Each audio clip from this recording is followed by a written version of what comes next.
Assalamualaikum warahmatullahi wabarakatuh. Alhamdulillahirabbil alamin. Allahumma shalli wa sallim wa barik ala sayyidina Muhammadin abdika wa rasulika imamil anbiya wal mursalin wa ala alihi wa sahbihi ajmain.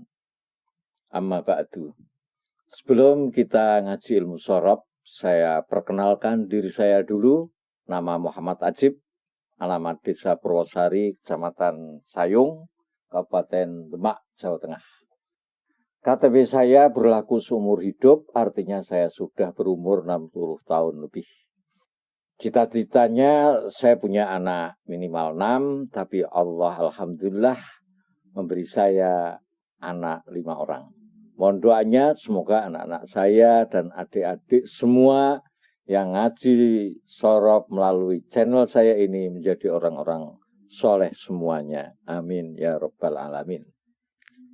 Sebelum kita memulai belajar ilmu shorob ini, saya ingatkan kepada adik-adik untuk memasang niat yang benar, yaitu kita belajar ilmu shorob dengan niat ibadah karena Allah. Siap niat?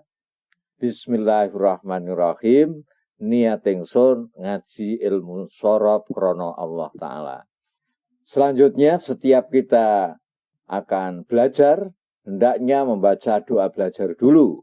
Semoga Allah memberi kemudahan dan ilmu yang manfaat pada kita semua. Amin. Ala hadiniyah al-Fatihah.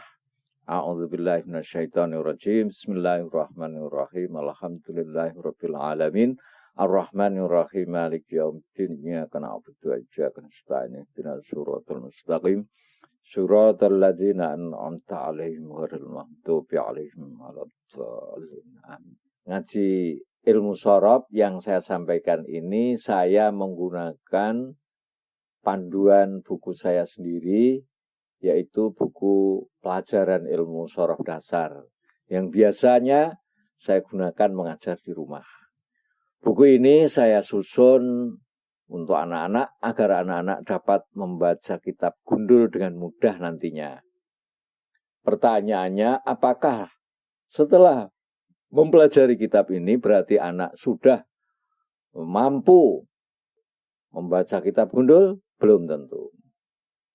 Tapi anak sudah menerima materi dasar yang dibutuhkan untuk membaca kitab gundul, bukan untuk mengarang kitab lulus. Untuk bisa membaca kitab gundul setidaknya dibutuhkan 3 ilmu. 1, mengetahui mufradat atau kosakata bahasa Arab itu yang lumayan banyak. Itu bisa dicicil mulai dari sekarang sedikit-sedikit. Yang kedua, mengetahui ilmu shorob. Ketiga, mengetahui ilmu nahwu. Dan yang keempat, praktek membaca kitab gundul di depan guru. Insya Allah saya bersedia untuk membimbing bagaimana caranya membaca kitab gundul, baik secara pondokan atau terjemahan.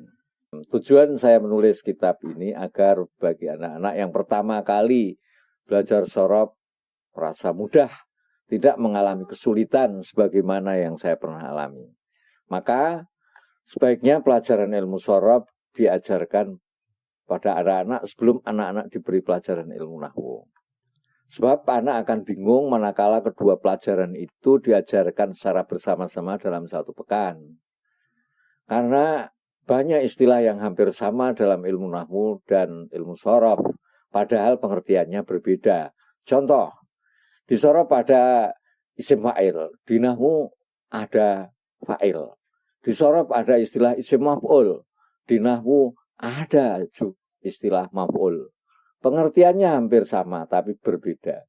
Belum lagi nanti kalau nahwu membahas materi yang ada hubungannya dengan shorob, tapi shorobnya belum diajarkan.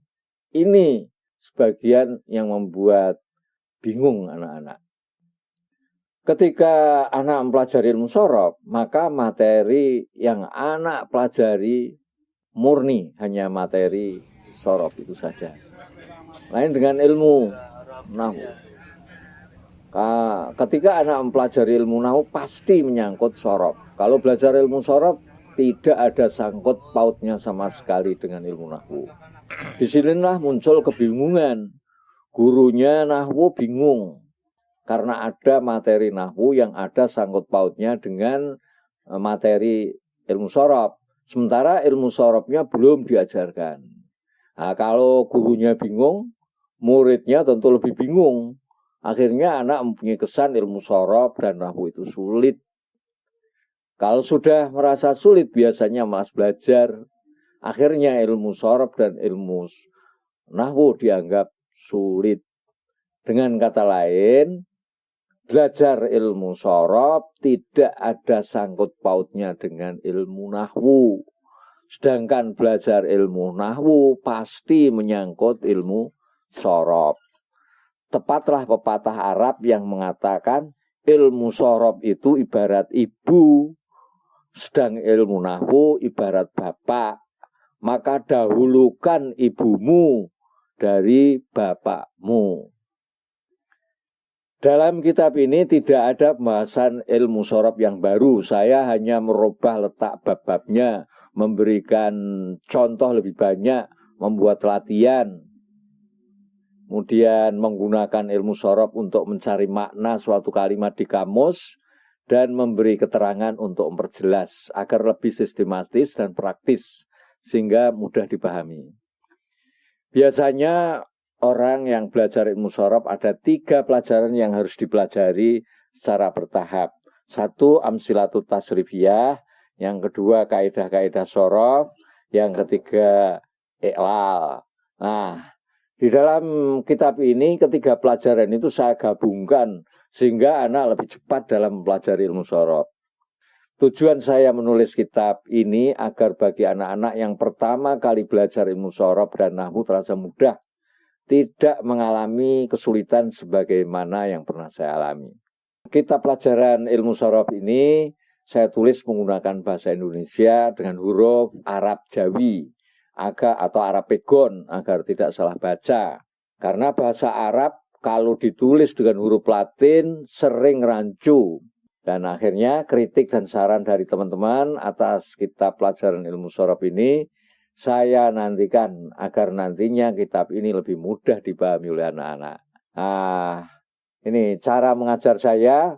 Pertama saya akan bacakan teks kitabnya, kemudian saya terangkan, kemudian saya beri latihan-latihan untuk mengukur sejauh mana anak-anak bisa menyerap pelajaran yang saya berikan.